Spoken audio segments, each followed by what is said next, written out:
Okay, everybody, time for Dan and I to dig deep and break down a full match from start to finish. We go to the Troy District and finals match 2.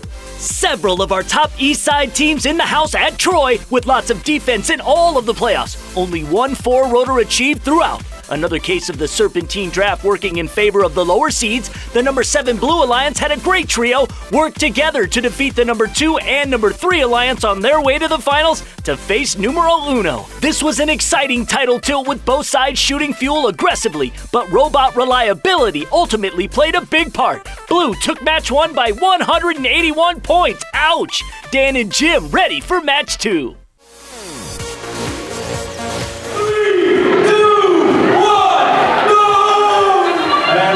All right, getting ready for autonomous mode here. And we want to keep a close eye on 2337, the Engineers, and 910 Fully Freeze, both of whom are looking to shoot here in autonomous mode, and they both trigger the hopper.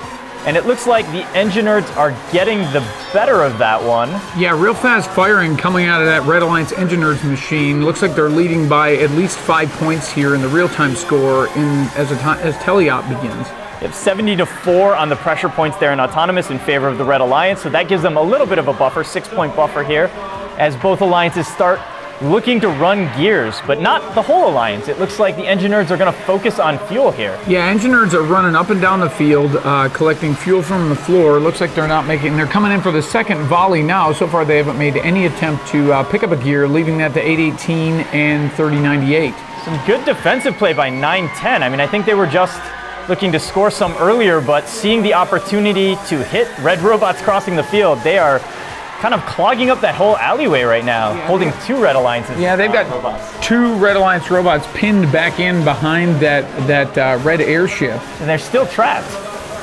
Yeah, they are, and 818 and 910 now just pushing sideways all the way down the field on the 5048 robot. If that said, Red Alliance still had 141 to 125.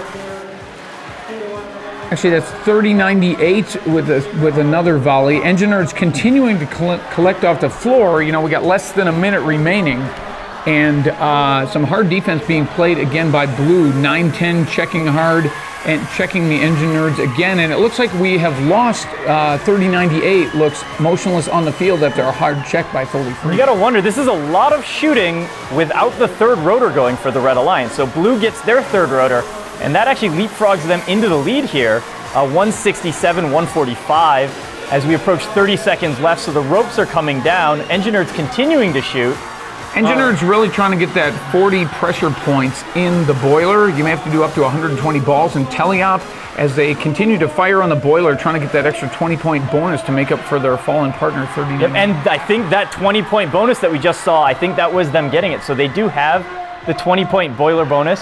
And we are into the hangs now, 2 apiece, 2 for red, 2 for blue. And here goes Strike Zone coming up. And in the last second, with like a half second remaining, Strike Zone at the bell. And I think for the win here, 47-point victory, it looks like, with the final hang.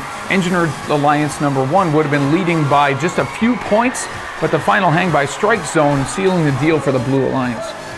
So with the dead robot not being able to come back and hang there, it looks like maybe the ball strategy was the right strategy. They just couldn't put enough in the boiler. Another dozen balls would have made it a close match. A man down, and it's hard to win in this game still, regardless of your strategy.